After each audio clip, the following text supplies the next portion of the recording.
DPL এ zone আদিবেদী Durga Puja Kali Puja কমিটির পক্ষ থেকে কবিগুরু রবীন্দ্রনাথ ঠাকুরের ১৬৪তম জন্মদিবস পালিত হল।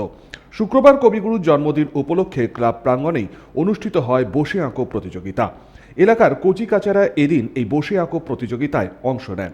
পাশাপাশি এদিন সন্ধ্যায় কবিগুরু রবীন্দ্রনাথ ঠাকুরকে শ্রদ্ধা জানিয়ে একটি সাংস্কৃতিক অনুষ্ঠানেরও আয়োজন করা হয়েছে।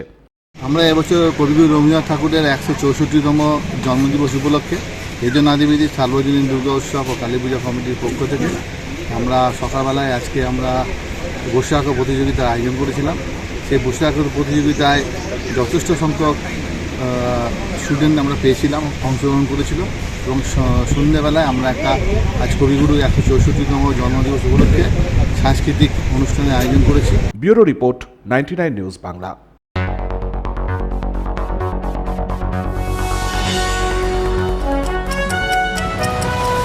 আপনারা দেখছেন 99 নিউজ বাংলা।